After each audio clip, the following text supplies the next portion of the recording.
There's no single company on the planet that can compete with the totality of humanity being pointed at a problem. You can't compete with that. There's no single company that can do that. The real comparison I see is with the entire internet. So where it's something that almost overnight suddenly overtook the planet because it was simply better than the centralized solutions. There's no limit with Bittensor, just like there was no limit to crypto. There's no limit to the internet. And the parallel is uncanny. The conversations I'm having now are exactly like the conversations I had in 2013, exactly like the conversations I had sitting down with JP Morgan in 1995, explaining why they need a website. Because companies didn't have websites then, and I was building them. You cannot regulate open source. The reason for that is that you cannot regulate the creativity and the curiosity of humans. I do have a question for JJ that I want to just quickly dive into. Is that okay, JJ? And then we can get to some of the questions asked by listeners of the podcast. Let's do it. So I was just trying to figure out the basic back of the envelope math of how demand for the Tao token and Bittensor will increase. And right now there's a cap of 128 subnets. And we've been talking about the subnets. Each subnet is like, I'm going to very simplify, but each subnet's like its own company in the AI universe, developing another piece of AI.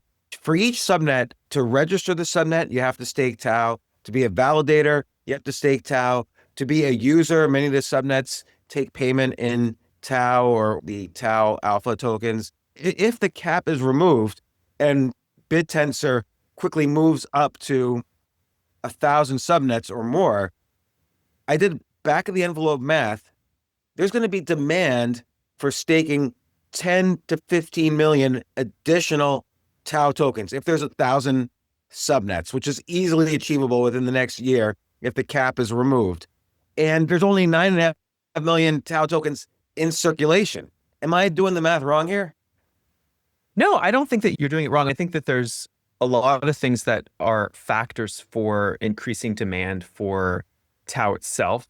And then correspondingly for the alpha tokens, which are the sort of the currencies of each subnet. Each alpha token has a similar scarcity as well. So each subnet has this thing called an alpha token. That's kind of the native currency for each subnet. And these alpha tokens have a 21 million supply cap in the same way that Tao itself has a 21 million supply cap. The big difference, and this is something that you sort of learn as you double click and go deeper on Bittensor, Tao has an inflation or an emission schedule that is identical to Bitcoin. So every 4 years, the block reward or the incentive that basically gets produced by the chain gets cut in half. It's called a halving. And Bittensor is about to go through its first halving in the history of the network from its creation almost 4 years ago, in December actually. This year, in a few months, the daily amount of Tao emitted on the network, which is then divided up across all of the subnets in terms of the amount of emission that each subnet gets, will go from 7,200 Tao per day to 3,600 Tao per day. So if you're getting 1% of the overall emission of the current Tao emission, you're getting 72 Tao per day. And in December, around December 15th, I believe, that number gets cut in half.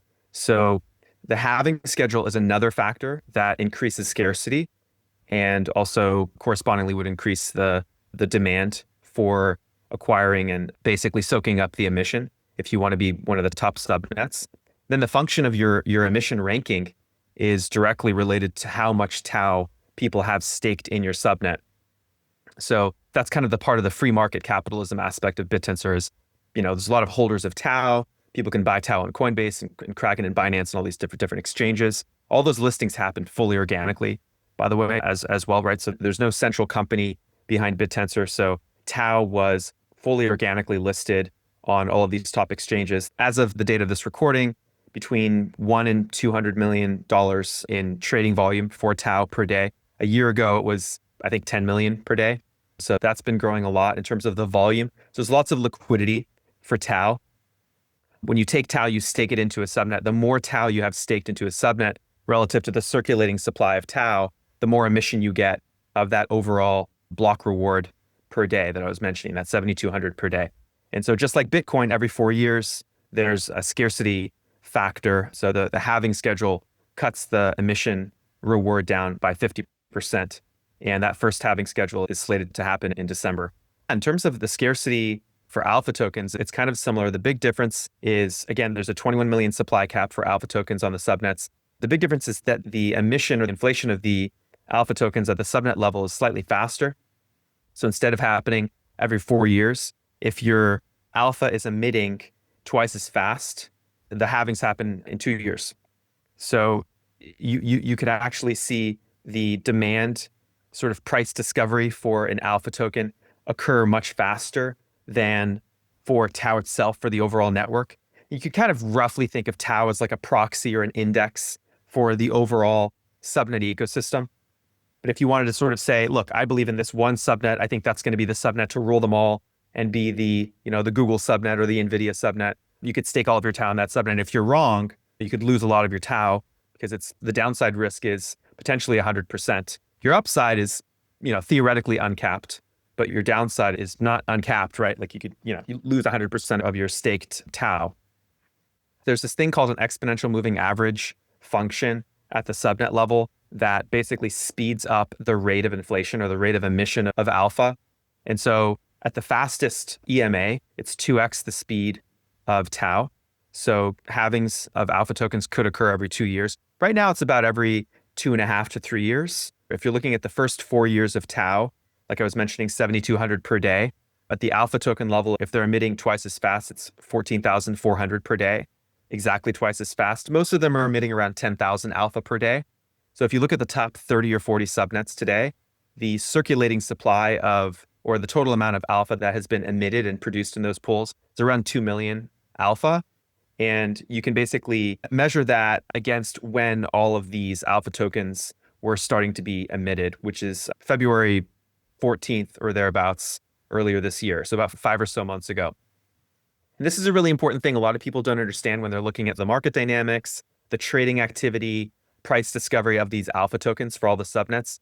There's such a thin amount of liquidity in the alpha token pools for each Bittensor subnet that within the first few days or weeks or even few months of basically trading or staking activity in an alpha token, the degree to which you can actually move the price is really significant, right? So if you only have like 500,000 alpha tokens in a pool and each alpha token is $1 or $2, which puts it maybe in the top 20 or so subnets, you can move the price of an alpha very significantly, right? Just by putting, $50,000 or $10,000 into a pool. It'll be really heavily affected. So the level of volatility is extremely significant.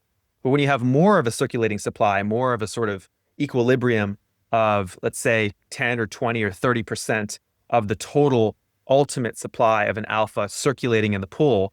So 10% of the supply would be 2 million alpha circulating. That's kind of roughly where most of the subnets are. 20% would be 4 million. 50% of the total circulating supply would be 10 million alpha in a pool. On average, within about 4 years, if the subnets are emitting, let's say, 1.5 to 1 3/4 as fast as Tau, within about 3 or 4 years, we'll see about roughly 50% of the total ultimate supply of an alpha circulating in the pool, which is about 10 million alpha. And again, as of today, there's only about 2 million alpha circulating in most of the top subnets. So the liquidity is still relatively thin. It's for that reason that we see a lot of this volatility, this kind of price sensitivity, if you will. And so one thing that a lot of people, I think, are not factoring into their analysis and their sort of like evaluation of these market dynamics for subnets is they're like, oh, they're so volatile. It's just meme coins. They're trading so much. The reality is they're all on the same level playing field of sort of tokenomics. The supply cap is the same. The emission rate is consistent. The problem is we just don't have enough time in the market to really price discover the assets properly. And so my view is that and we'll also see better ways of coming to points of view, like you were saying, around the demand side of things. Within about a year of alpha tokens being produced for sort of this first repricing event, which is February of this year, earlier this year, there's going to be enough circulating alpha in these pools to really price discover effectively. And my view is that that's going to happen within the next 6 to 9 months. And at that time, we'll be able to see more stable more stable ways of kind of pricing things. It's very important to remember, though, also related to one of your questions, right now there's 128 subnets. There was the pause on the new subnet registrations because the network was just getting really large and significant. And so there's a bunch of kind of protocol level optimizations to make sure that the chain could scale properly and the chain could actually support more subnets. There's also plenty of subnets that were just not really maintained well and kind of underutilized, and teams weren't building properly around them. And so there's kind of this secondary market of subnets that were sort of being traded and bought and sold, sort of like M&A for subnets, essentially. We actually acquired both of our subnets instead of registering them sort of like in the organic way. We actually acquired some subnets that were previously registered. And so that's kind of a pattern that we're seeing, is people acquiring existing subnets to sort of create their own subnets on the network. I think on the most recent dev call, Const mentioned that this 128 cap will be released pretty soon in the coming weeks. And so like you said, that we are going to head towards a future where there's going to be hundreds of subnets, potentially thousands of subnets. The last thing I'll mention on this is when you register a subnet, you're starting from scratch. So your alpha starts to get emitted from zero. You can't speed that up, right? And so you still need to actually go through this process of waiting until you have enough circulating alpha in the pool to have sort of like a real competitive price discovery process. And so if you register, let's say you register a subnet in November or December of this year, you're going to have to wait again until next summer until you have, let's say, 5 or 6 million alpha tokens circulating in your pool to be able to really effectively price discover the subnet overall. That's, I think, just a few things that might be helpful for people.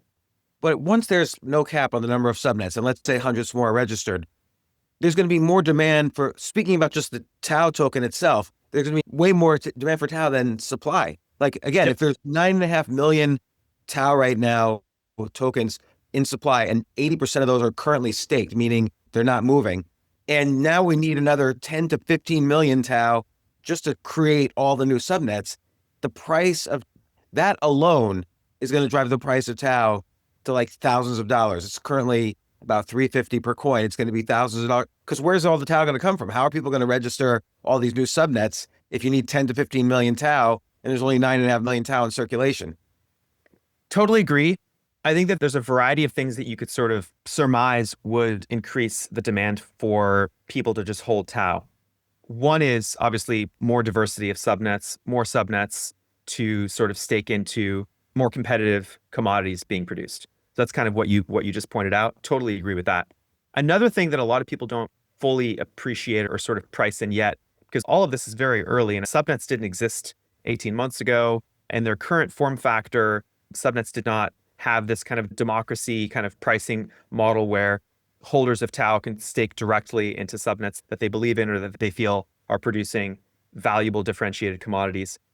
One thing that we're starting to see is a lot of the top subnets, let's say in the top 10 or 15, that are actually producing competitive, state-of-the-art, and differentiated outputs that you can actually measure against traditional Web 2 centralized startups or even big internet companies. And when people start to run the analysis of how does Bittensor incentivize those commodities more efficiently with the alpha token emission and the sort of competitive process that Bittensor provides, you'll actually be able to see potentially more demand for those specific subnets. And you could actually make the case that people would want to acquire Tao just for the purpose of staking it into those specific subnets that might be outcompeting the CoreWeaves of the world or the Anthropics of the world and a lot of the big AI companies. And so that's another thing I think that people aren't really taking into consideration. Right now, the ecosystem of the top subnets, it's still very early. The Shoots team has a subnet that has some tens of thousands of GPUs providing inference outputs very cost competitively for a lot of the top open models. OpenAI's new model, GPT-OSS, the Kimi model from Moonshot in China, Mistral, DeepSeek, Llama, all these models are increasingly disruptive to the proprietary LLMs, but they're still expensive to run. They're still pretty large parameter count, tens of billions of parameters, trillions of parameters. They require these big GPU clusters to actually run those models, to power the inference.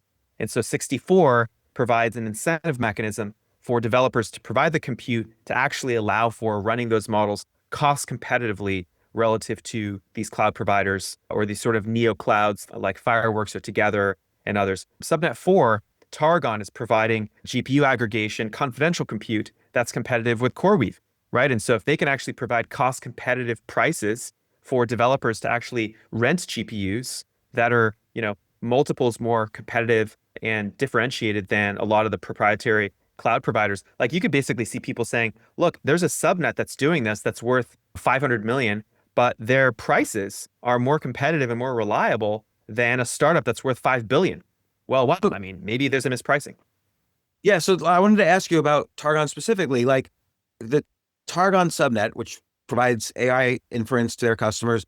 They have access to about 2,000 H100 or H200 NVIDIA GPUs. So if the miners basically exchange access to these GPUs in exchange for the Targon rewards, the alpha tokens or Tau tokens or whatever.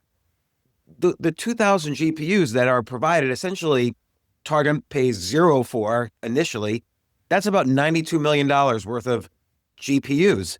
Imagine if you were a startup and your first expense, you have to buy 92 million GPUs. Well, this is the benefit of a decentralized network, is that $92 million worth of GPUs are provided for you. And by the way, it could scale to $10 billion worth of GPUs. Like that, people say, well, how is decentralized going to compete with Facebook spending $200 million on a programmer?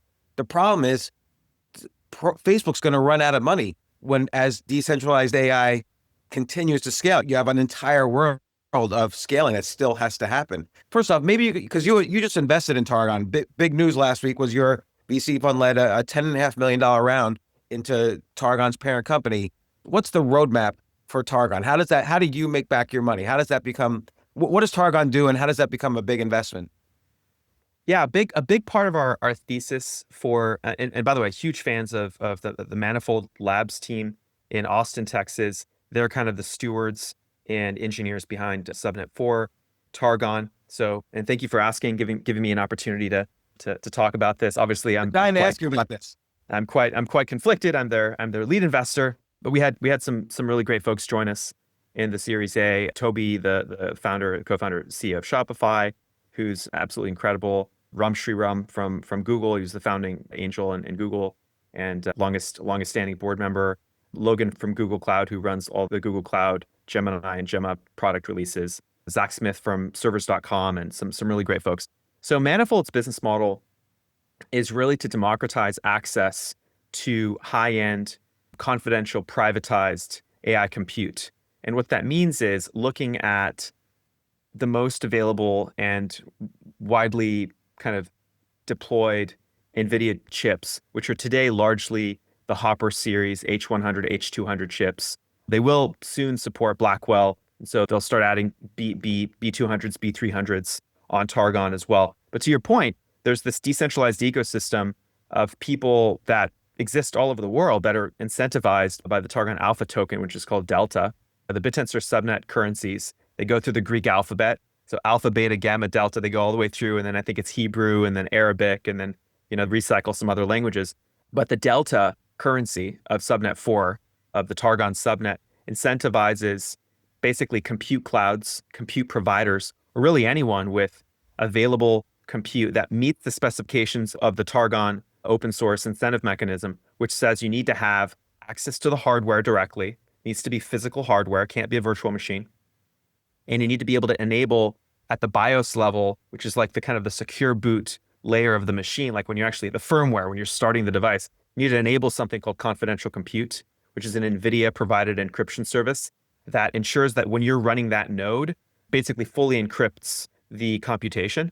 And that provides a more secure AI compute layer. Today, and a lot of providers are scrambling to add support for this, but today Targon Subnet 4 on Bittensor is the only decentralized and permissionless compute network providing access to an abundance of AI compute services that are completely confidentially encrypted and enabled. And so the business model really for Manifold is to take this network that they're looking to scale to tens of thousands, hundreds of thousands of GPU nodes and actually build leading AI models on that network and train models and provide cost competitive and really democratize access to this compute. They have a business model that scales.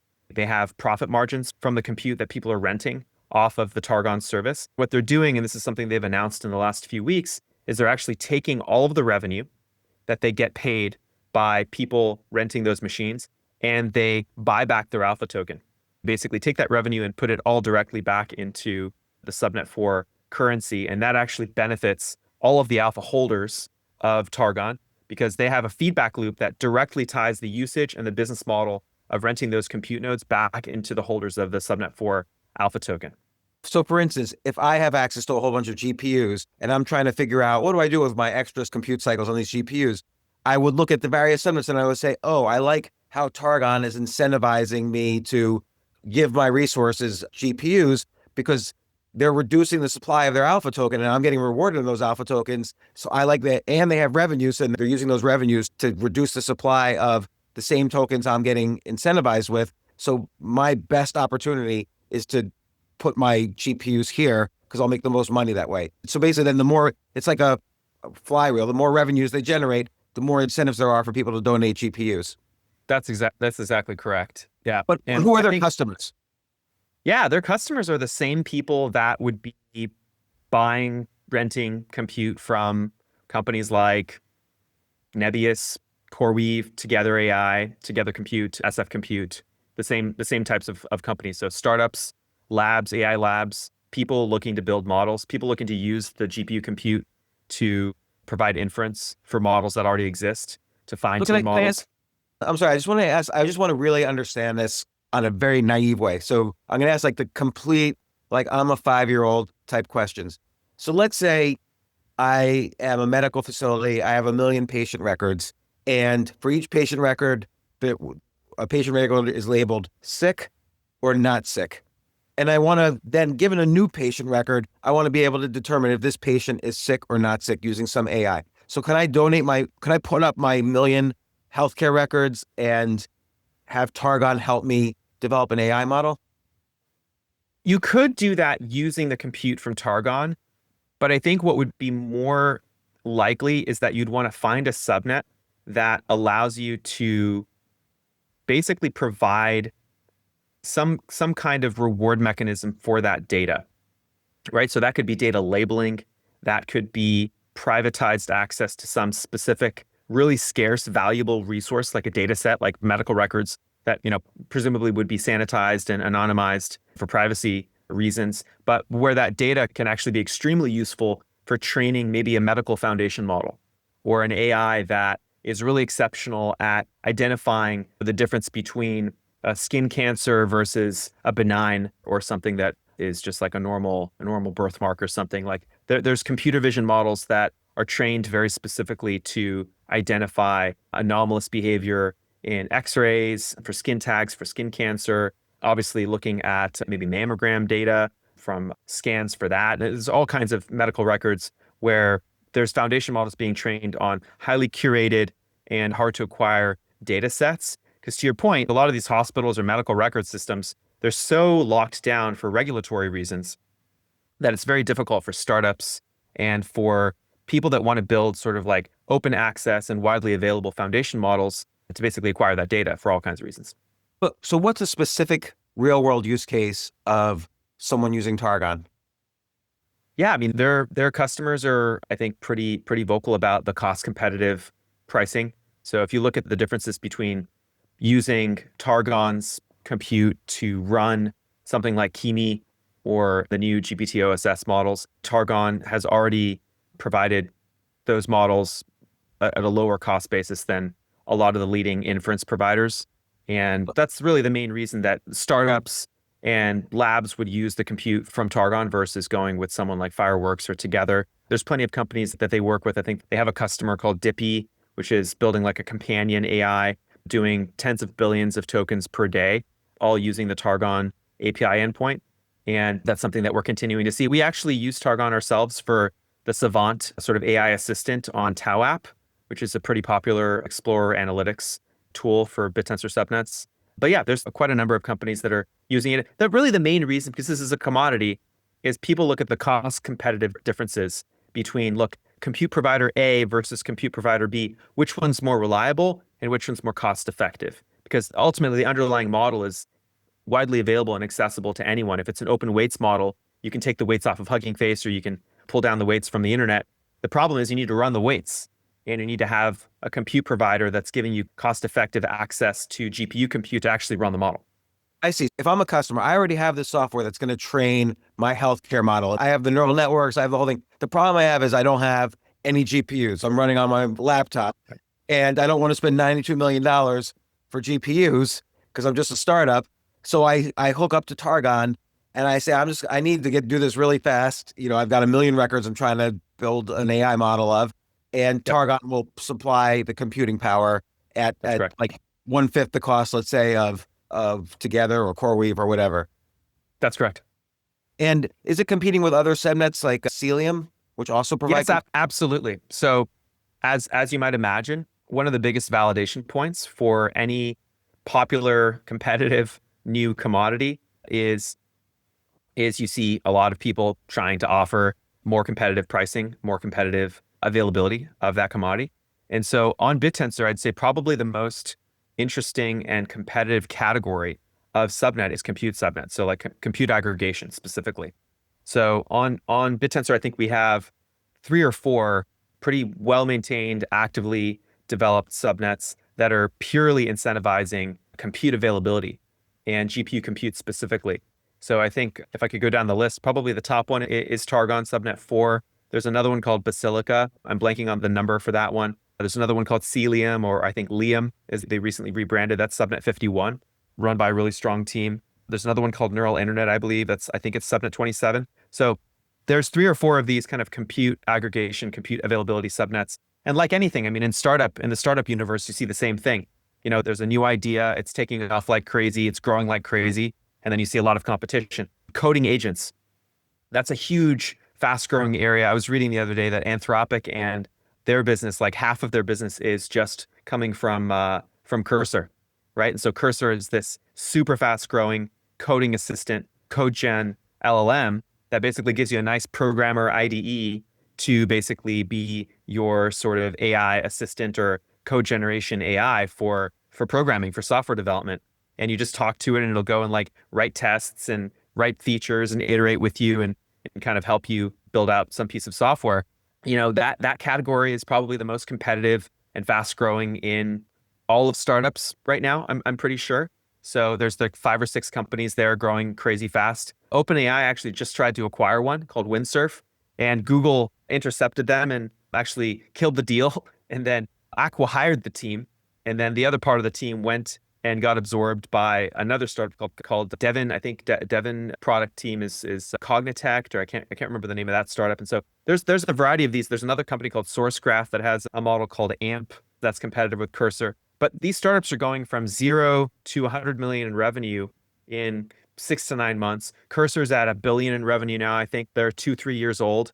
And so coding agents, coding assistant startups are growing like crazy. One of the most interesting subnets actually to appear on Bittensor is a subnet called Ridges, which is subnet 62. And I was actually just talking to the developer the other day. He's a 21-year-old super cracked developer from Waterloo up in Canada. And he actually took over the subnet from a previous team that couldn't actually figure out how to develop the incentive mechanism. But he's been building it out, Shaquille, and he's been building it out for the last month. Miners that are basically providing agents that are sort of hill climbing the SweBench coding kind of benchmark for increasing the intelligence and accuracy of code coverage and code generation for sort of like the leading programming challenges and programming evals. And they've gone from 0% competitiveness on that benchmark to, I believe, over 50%. If you look at the current benchmark threshold of Claude Code, which is the top coding agent by Anthropic, it's around 72%. And Ridges got to north of 50% in like a month without spending any capital on compute, without spending any money hiring these, $5, $10, $20 million a year sort of like sports superstar AI researcher engineers, and fully permissionlessly incentivized through their subnet, which is it's really incredible, really remarkable to see this happen.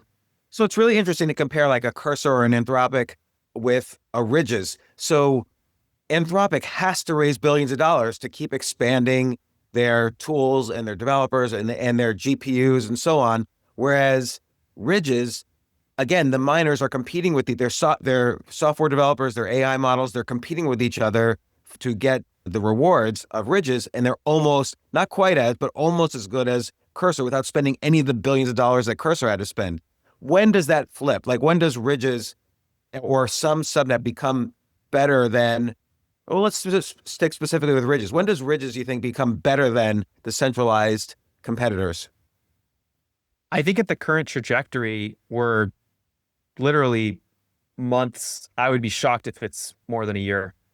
More than a year. Yeah, I'd be shocked. Company would then, so then a company would hire Ridges, or its developers, developers would use Ridges while they're developing their own code for that company.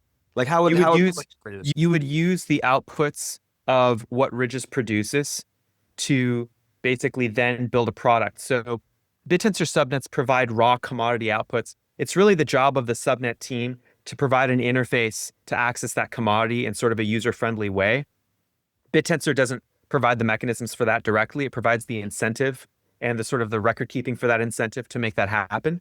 But when you want to really use the outputs of Bittensor, that's where you really need like the subnet team to build a company and a stack of interfaces and sort of a product experience. And so the Ridges team, I'm not going to like speak too out of hand because I talked with the developer directly. Maybe we should have him on the show at some point. But their job is really to then take the AI, take the intelligence produced by those Ridges miners for improving the quality of their agents and productize it and really build something and build an experience like Cursor or like AMP or like Claude Code to then go to your normal startup team and say, look, we have a product that's competitive and we can be more economically competitive as well as a result. Because to your point, they didn't have to bear the cost of raising billions of dollars for compute and AI talent and all this kind of thing. So I think that's really where we're headed, is a world where very similar to open source. And this is kind of where I keep going back to this analogy. It's very useful for me because I come from the universe of open source, traditional Web 2, non-crypto open source fundamentals, is if you create a really powerful open source movement and technology, and you have this massive amount of energy and intrinsic contribution to that technology to really move it forward and accelerate the pace of development, what's actually happening there at an economic level is capital efficiency at a level that is almost hard to measure, right? Like if you look at the level of capital that you have to invest to produce the technology innovation of even a small fraction of the top open source projects, it's billions of dollars. It's not like a small, modest amount of capital. It's a very significant amount of money. And, a lot of the top open source ecosystems have thousands of contributors. And of course, it's a Pareto distribution. So it's not, it's not like each contributor is investing the same amount, right? But even if you say 10% of the contributors, 100 plus people, night and day, 24/7, all around the world, improving a technology. If you had to have that centralized in one company, you're talking about having to raise hundreds of millions of dollars, or in some cases, billions of dollars, depending on the quality of the talent and the competitiveness of that particular skill set and that particular ecosystem. Right? As we know, AI talent, AI researchers is the highest paid job profession basically on the planet today. I mean, these people are getting paid more than NBA superstars, right? Like they're getting paid enormous packages. And this, as far as I can tell, I'm pretty sure just reading the news, this is only going up. This is not going down. You're right. So Bittensor provides the sort of economic capital efficiencies to continuously improving AI that open source has provided to the development of software engineering and source code for the last 10, 20 years. But Bittensor is doing this in an incentivized way at an extrinsic level where you can actually measure the incentive. Open source has always been intrinsic. It's always been, I contribute to open source because I love it, because I'm doing it from the bottom of my heart. I want to make the world better. I want to be associated and kind of work alongside the best software engineers. Bittensor does that, and it adds this economic incentive that's actually feeding into the sustainability of, accelerating and contributing to the sustainability of rewarding people for that contribution. That's very profound. It's fascinating because compare it to let's say Facebook spending $10 million to hire an AI engineer. What they're doing with the $10 million is they're not saying, okay, we're gonna give this AI engineer to the world so we can build, amazing AI products. We're actually removing that AI engineer from the world so we can make just a product for us that we're going to sell for a lot of money. As opposed to when an AI engineer is working for an incentive provided by a Tao or a subnet, then his skills or her skills are being used for the world. Like, oh, he's providing this AI model that hundreds of companies can now use to build their own products. Correct. I saw this weird, fascinating subnet that I was researching the other day. Yanez, have you heard of Yanez? There's all these obscure little pockets of subnets that I love. So a big problem in the banking world is criminals. So there's all these laws like KYC, AML, know your customer, and anti-money laundering laws. And the ways criminals evade these laws is very complicated and intricate because criminals, they might change their name subtly using Cyrillic spelling or other language alphabets, or have transactions going through some weird banking country like the Cayman Islands, but then another country suddenly opens up weird banks and no one knew. And so there's this subnet that builds, the miners are AI engineers building data sets of millions of fake profiles of possible criminals. And then customers are the banks who upload their screening methods to find criminals. And this subnet checks if those screening methods are good enough. Could you imagine a subnet? They just make fake identities. That's what they do. And the validators determine, yes, this data set of millions of fake identities is good enough, given the latest criminal tactics, is good enough to help the banks deal with this better than the centralized resource. Because there are centralized companies that do this, but they're limited. They only have a certain number of programmers. Their programmers might not be keeping up with the latest evasion tactics, but the subnet miners, they're incentivized. They're competing with each other. They have to keep track of the latest evasion tactics. They have to upload new data sets. There's incomplete incentive at every step of the way. Like, usually when a centralized company gets a customer, there's a moat. The customer is in there for life now. But with decentralized, you have to constantly be competing to provide the best quality services so the customers stick around. And it's just a fascinating use case of Tao. And it's only going to scale faster because you could have thousands of miners as opposed to 5 programmers. Only going to scale faster than the centralized world. Totally. Yeah, this is actually a great example of synthetic data production. There's a huge category of data that is very hard to acquire for all kinds of reasons. Could be regulatory. It could be industries that are monopolized, that are just like, there's no way I'm giving you my data. This is like my entire business. The sort of the fraud cybersecurity ecosystem has a huge amount of data like this. If you look at a company like Palo Alto Networks, they're actually very close to a lot of these issues that you mentioned around KYC, AML.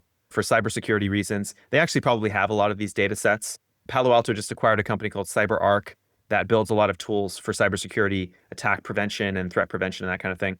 But the idea of building a profile of synthetic, as close to realistic manufactured data on how do you manipulate an identity authorization system for some type of financial record or some identity for either a known person or a non-criminal, right? Like you want to have that data set be as high quality as possible. But the problem is that data is just not easily accessible. And so if you create a subnet that permissionlessly incentivizes sort of an infinity of potential data sets that you can then use to increase your security thresholds, I mean, that's an incredibly valuable commodity, really. And so, but then it really allows you to understand so much better the domain of synthetic data production and availability that Bittensor can really democratize and provide access to, far greater than any centralized startup could, right? Like you said, James, the issues with centralized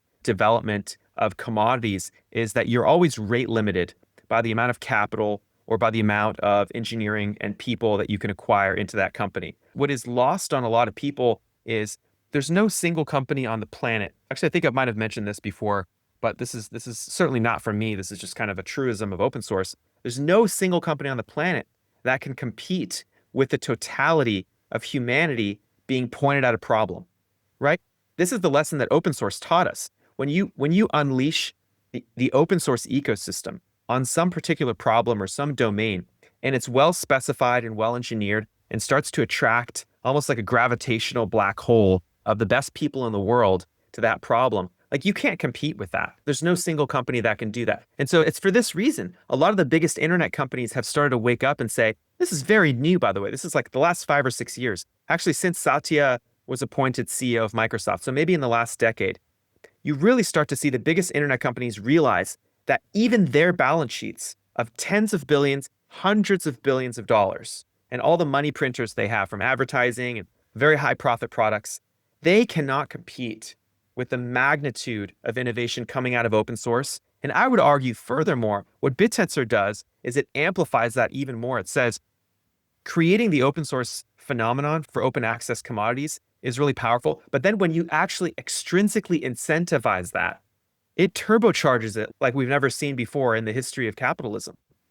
Yeah, you made a really good point when you said the word limited. Like somebody asked me the other day, oh my gosh, how is Bittensor ever going to be able to compete with Facebook spending $250 million for a program to hire a programmer?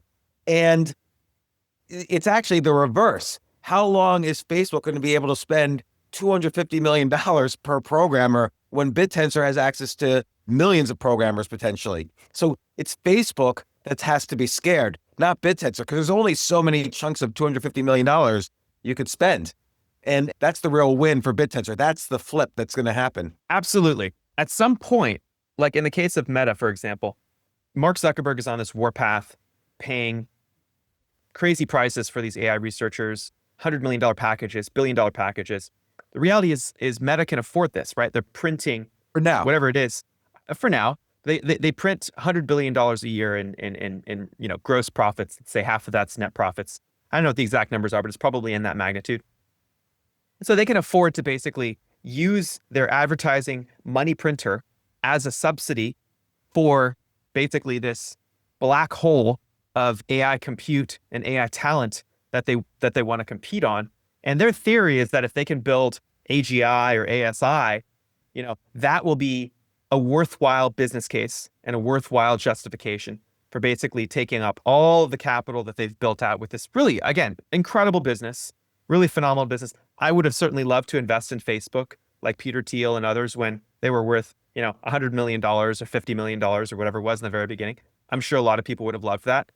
But this is something that I think everyone kind of intuitively understands, but it's just like a fundamental law of physics in business. Eventually, competitive markets take hold, and Bezos has this really great quote, "Your margin is my opportunity." If you look at Amazon's business today, they have a lot of very high margin products, right? So people should be asking this question about Amazon's business. Amazon has this significant margin exposure, and that represents an opportunity for the open source ecosystem, for startups, and for competitive processes to emerge. On the side of Facebook, they have this product that has multiple billions of people using it every day called Facebook. They have a huge amount of advertising revenue coming off of that. There's a really big question about the future of advertising and advertising revenue in general. Are you, as an advertiser, going to pay a centralized company to place the most contextual and relevant ad to a graph of users that are trapped in a product that is known to cause mental health issues for young people and generations of humans that have been addicted to these products? Or eventually, when AI is more democratized and accessible for everyone on our devices, what centralized product are we going to be really using for discovering our friends, discovering information and news, right? Like, you really have to think about the future business model of the internet. I'm really not convinced it's going to be advertising. As of today, the current dominant business model for printing money on the internet is advertising.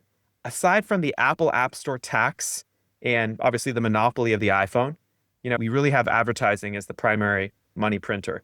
This is the case with X, with Meta Facebook, with Google, YouTube, all of the top internet products and services. They are advertising based. They print money because centralized products exist and acquire enormous amounts of data. I was reading a statistic the other day. For every minute, there's 500 hours of video uploaded to YouTube. Every minute. And, how many minutes are in an hour? 60 minutes. 30,000 minutes of video are uploaded per minute to YouTube. Wow. That's 30,000 times leverage And it's growing. It's not static, right? I mean, it's, but in a year, it'll probably be 60,000 minutes per minute uploaded to YouTube. Wow, this is absolutely astronomical. The only business I can actually imagine would potentially be sort of insulated from advertising as a business model going away or being sort of disrupted by something is perhaps YouTube, right? Because they have such a centralized control on the sort of the default choice that humans make when they say, well, I've got this video, I want to share it with the world, I want people to watch it, let's upload it to YouTube. Last I checked, our videos for this podcast are going up on YouTube, right? So people are watching us right now probably on YouTube, which is really interesting. But yeah, I think the point about the sustainability of funding and scaling AI is something people don't think about enough. And obviously, we're witnessing right now is incredibly historical in the history of technology, in the history of our species, which is every cent of profits are getting plowed into competing in AI and setting up some conditions for the incumbents to have a chance at remaining relevant. And that's the decision that they're making. It's an understandable one, but I really question the rationale behind that because, like we've been saying here, and this is really factual, you cannot compete with permissionless incentives. It is not possible. And we've learned this from open source. Open source provides permissionless intrinsic incentives for people to learn and create open access and discrimination-free distribution of source code and digital technology. Bittensor provides extrinsic permissionless incentives to continuously improve technology. This is very profound in the history of technology. It's so interesting because there are great examples of open source eating alive an entire industry. Like, and I would say the greatest example is networking. So it used to be the case, every company would have to buy from another company. It's a network. Like, oh, if I'm starting an accounting firm and I've got 20 people with 20 computers sitting on a floor, okay, I've got to network them all together. I got to buy a networking software package. Well, guess what? Open source, there was this little open source project called the Internet Protocol, and that ate alive billions of dollars of networking. The network engineers don't exist as a category anymore. Like, the internet destroyed the entire now we're all just on this one giant open source project called the Internet Protocol. TCP/IP, baby. TCP/IP. Yes. We had, I think if you watch a lot of the early interviews or even some of the recent interviews by people like Vinod Khosla, who has some quite interesting philosophical points of view on open source, quite ironic points of view, I would say. But the early days of the internet and the early 90s, mid 90s, to your point, James, were dominated by proprietary closed internet protocols for networking and transmitting data between computers, essentially. When the internet was essentially the totality of the internet was perhaps not too dissimilar to Bittensor today, where you had maybe a few hundred large providers and maybe a few thousand websites or some 10,000 websites or something. And you really had to use these proprietary expensive protocols because they were developed by these big centralized monopolies.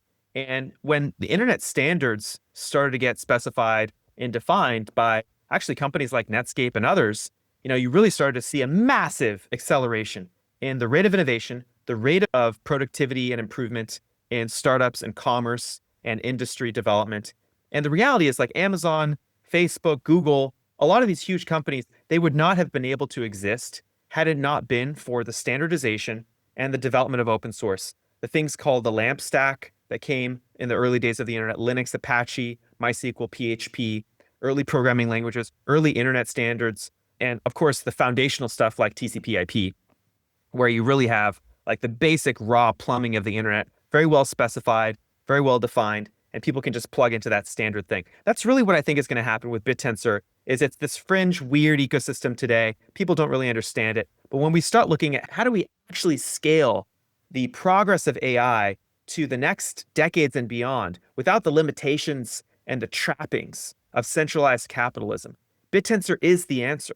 It allows us to go and say, how do we take AI today from being able to generate interesting software programs and images and some videos to being able to produce new scientific discoveries and new cures for, diseases and new advancements in material science and new discoveries for, kinds of things that we don't even know we could solve.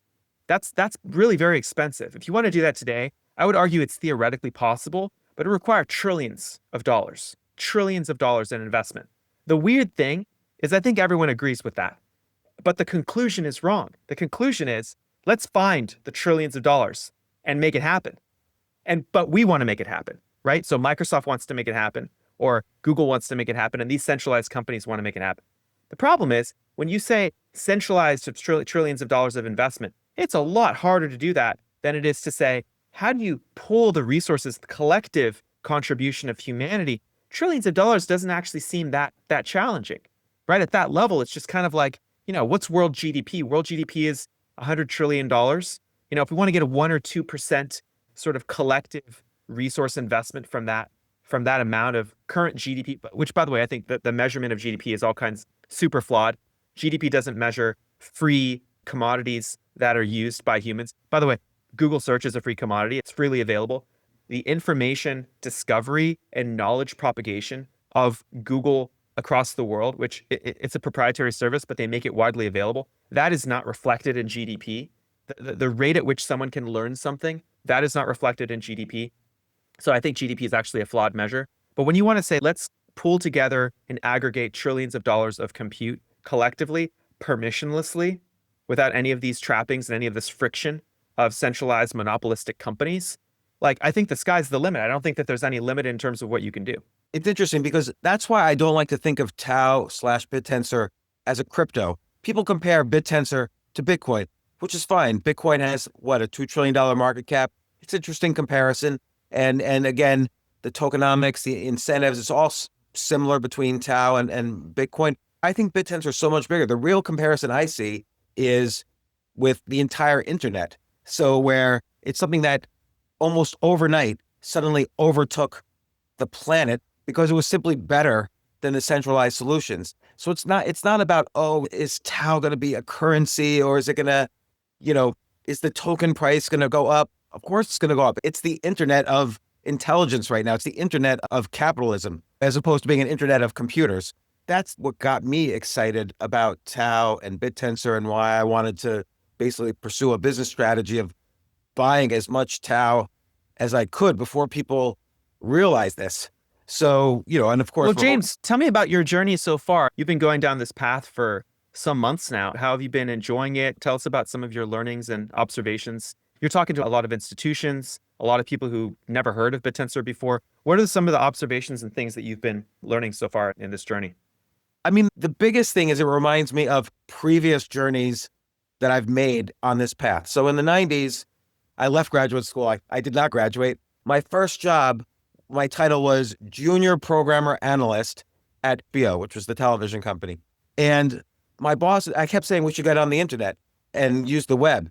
And my boss at the time said, nah, the web, the internet, that's just for academics. It's not really that useful. It's just a fad right now. And that was in 1994. And that continued even in 2001. I was running a VC firm at the time, and one of my partners quit. He smashed the arcade machine in my office. It was a Defender arcade machine, if you remember those. And he yelled, the internet's just a crock of shit. And he walked out of the office. This is in 2001 still. And then fast forward, the next time I experienced something like this was in 2013. I go on CNBC talking about Bitcoin, and everyone's laughing at me. Everyone's like, that's just a Ponzi scheme, and the US is going to make it illegal, blah, blah, blah. So those are the only two other times I've experienced what I'm experiencing now, which is I'm talking to companies and I'm evangelizing, hey, look at this. The scalability is unlimited. The potential financial resources on this network is unlimited. There's no limit, as opposed to Facebook could only afford billions or trillions or whatever. There's no limit with Bittensor, just like there was no limit to crypto. There's no limit to the internet. And I don't take this role of evangelist as because I love it, although that's part of it, but because there's sort of a need for these things. I could create businesses around this. I created an internet company in the 90s. I was involved in crypto throughout the 2010s and till now.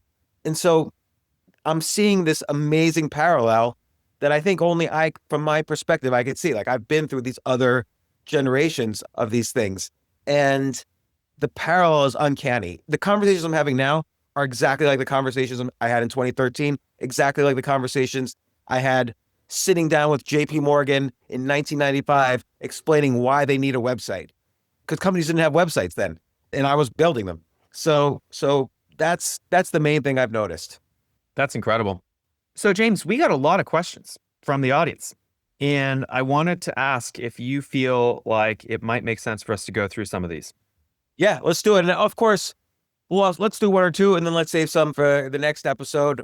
We always go on our tangents, but they're good. Last week we talked about the language of incentives being created in Bittensor. This week I think we focused on kind of the language of scalability that's happening in Bittensor. So these very deep philosophical concepts about how society motivates itself, scalability and incentives.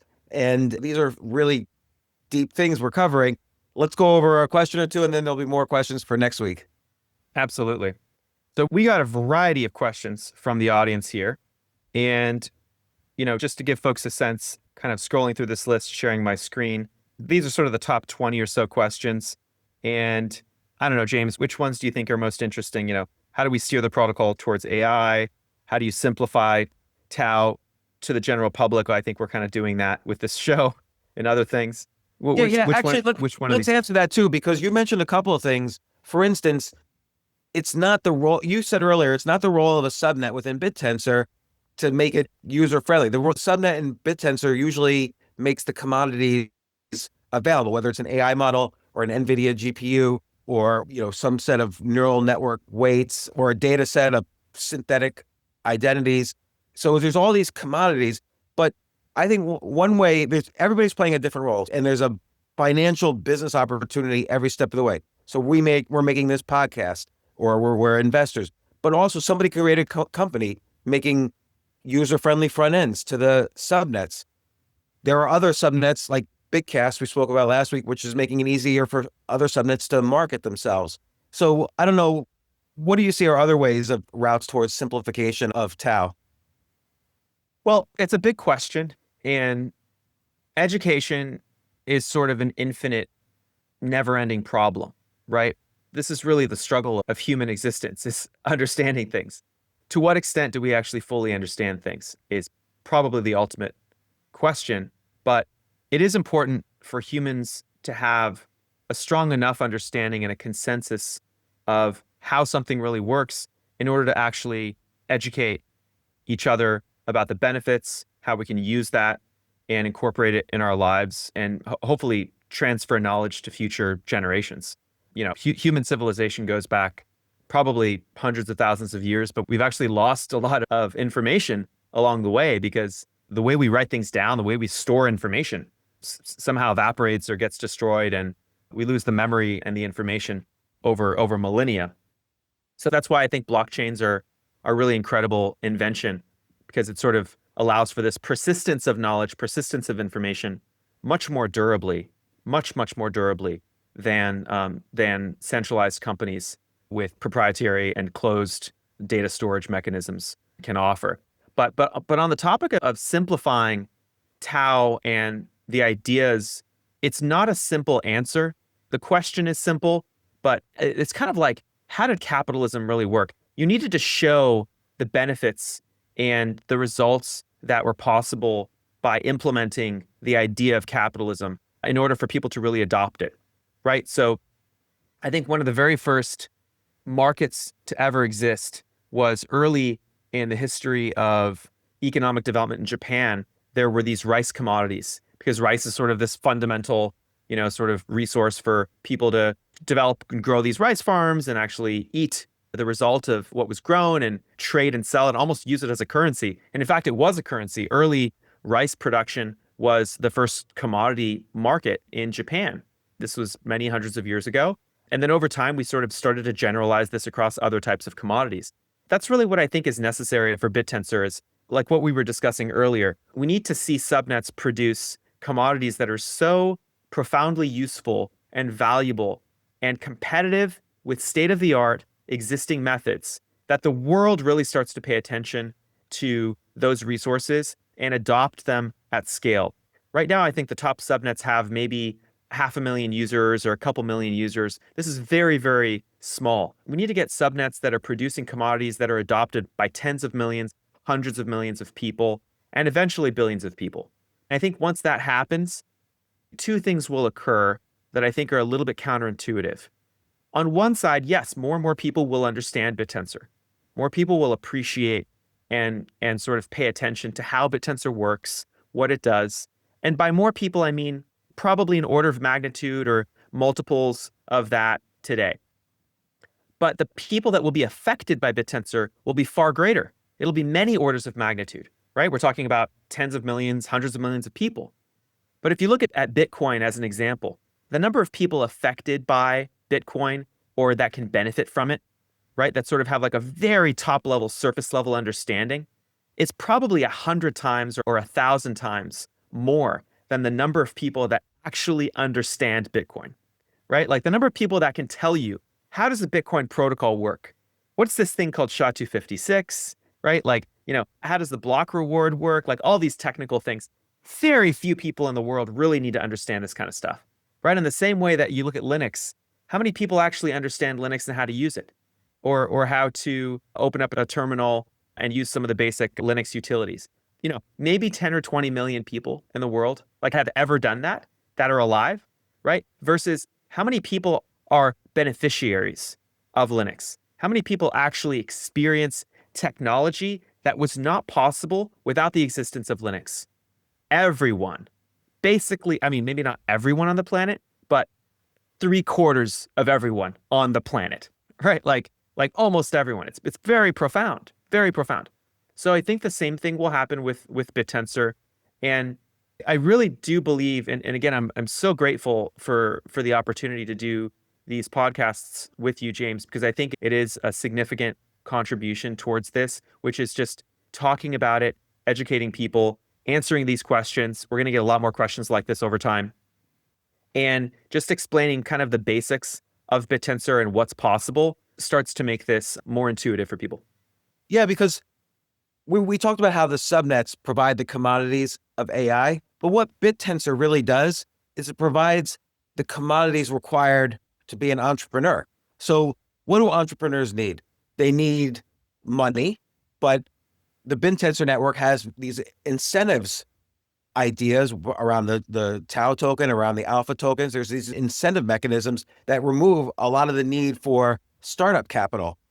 Bittensor also provides another valuable resource for entrepreneurs, which is people. So the miners of a subnet are the people you need to build your products and maybe your customers. And also the Bittensor infrastructure provides discoverability. Like if I want to find an AI company, chances are that resource is provided on the Bittensor network. So I look there first. So discoverability, people, and money are these important commodities for every entrepreneur. You can't be an entrepreneur without those three commodities. And Bittensor provides that without providing actual currency, actual employees, and actual marketing departments. So it's an amazing, no other mechanism ever created on the planet provides these commodities as concisely as Bittensor. And I think that's what's going to move the entire network towards easier to understand. To your point, very important that I don't understand how TCP IP works. I don't understand everything about Linux. I don't understand everything about how a television works, but I watch it every day. So, people don't have to understand how subnets actually work and Bittensor actually works, but the commodities of entrepreneurship will push Bittensor in that direction sooner or later. And it's happening now. So I think relax a little bit if you don't understand something, but go along for the ride. Fully agree. What do you think about this next question, James? Is it possible to regulate Bittensor? So Eric Schmidt, former CEO of Google, on a recent podcast said that open source AI has to be regulated one day, or we're going to have issues with biological weapons and so on. And the person's asking, I don't see how regulation is possible. Please educate us. Take a stab at this. I'm curious what your thoughts are as well, James. Open source is impossible to regulate. That's the first thing to understand. You cannot regulate open source. The reason for that is that you cannot regulate the creativity and the curiosity of humans, right? Those two things are equivalent. When you have a child curious about how something works or what the consequences or the causes of something are. They're really doing this in a very messy, exploratory, curiosity-driven way, right? Like they're sort of poking at the world and seeing what's going to come back at them.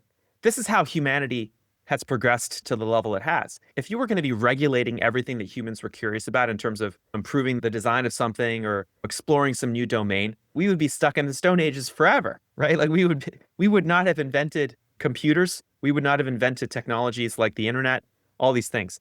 And so this is where I think Eric Schmidt is fundamentally wrong and flawed in his reasoning.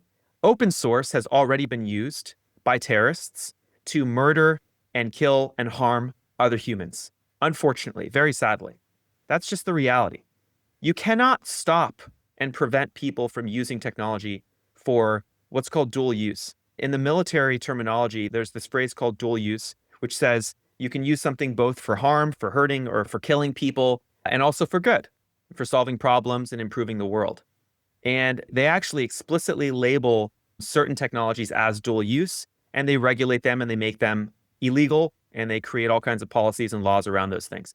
I would actually argue that the entire premise of dual use is deeply flawed, right? Like, a lot of technologies you might think are benign and pretty innocuous and not that dangerous. But the reality is you can take a kitchen knife and go run outside and murder a bunch of people, right? If you chose to do so. But does that mean that we're going to regulate and make kitchen knives illegal? No, that would be really silly. We need the kitchen knives to enjoy our meals, to cut our bread and do basic things like that. A kitchen knife is a very basic example. There's many other tools that you can select from and choose in your home that are probably a lot more dangerous than the kitchen knife, but they're not regulated. And so AI is definitely more powerful of a technology, but so far we've gone from models that could barely produce a grammatically correct sentence a couple of years ago to now writing software that is competitive at the highest levels in 2 years. And that is profound. Now, the rate of improvement is only going to increase. And I think it falls in the same paradigm as human intelligence and human curiosity.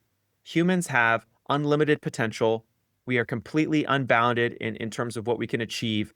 And regulations only serve to slow the pace of progress and slow the pace of improvement.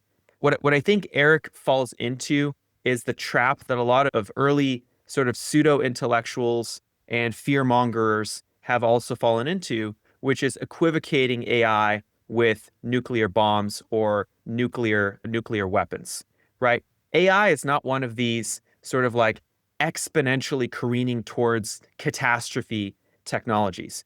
It is a technology that allows for problem solving and for digital innovation. When you split a refined plutonium atom in a configuration and a setting that allows for an out of control chain reaction, an exponential chain reaction that then results in an extremely large radioactive explosion.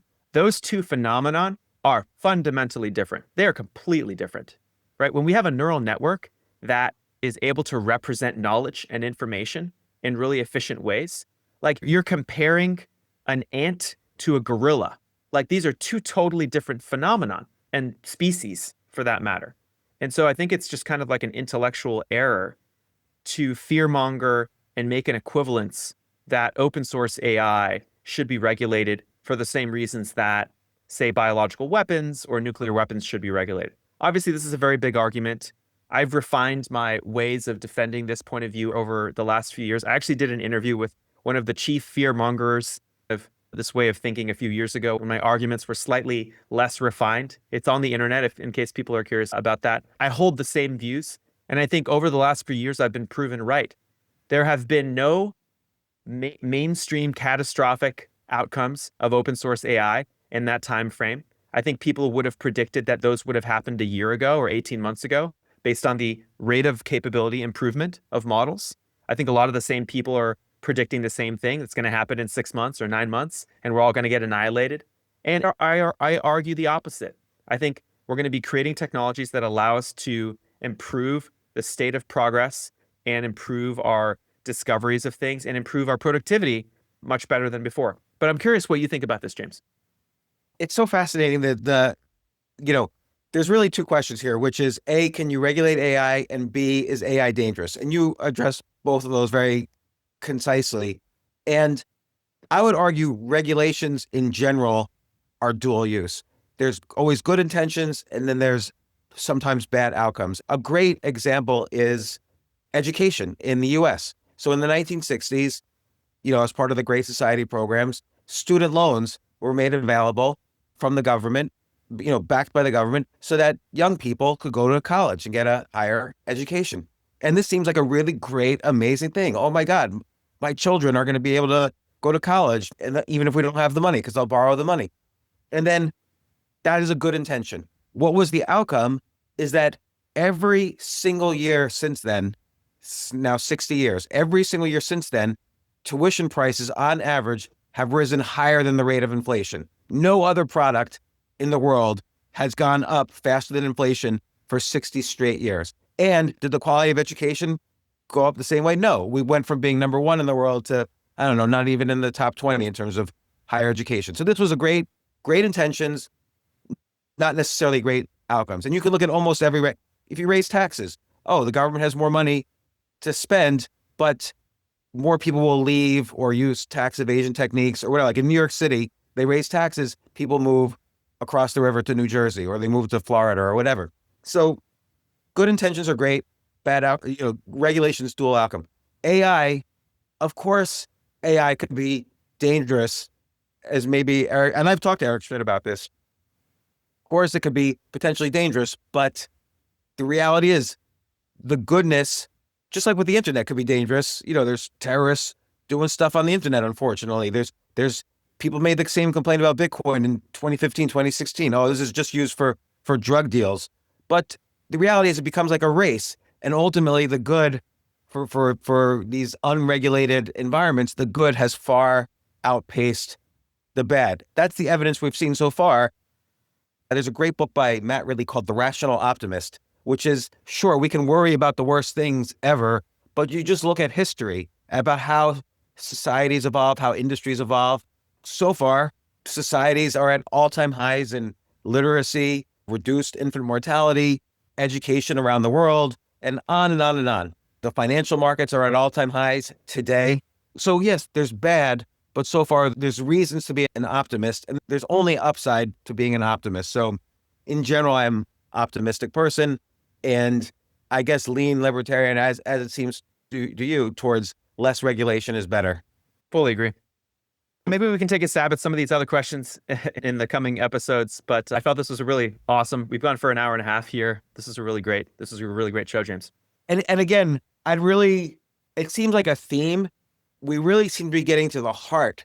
Like, rather than talking about the specifics of what wallet should I use for which tokens, we really seem to be getting to the heart of what's happening here, which is this evolution of the scalability of society, this real deeper understanding of the incentives that motivate society and how that's encapsulated in Tao. And Joe, once again, thank you so much for listening to my 5-year-old style questions and answering them as well as you do. I'm honored to do the show with you, James, and it's always a privilege, and I look forward to it every time, and looking forward to getting this out and sharing it with people and doing the next one.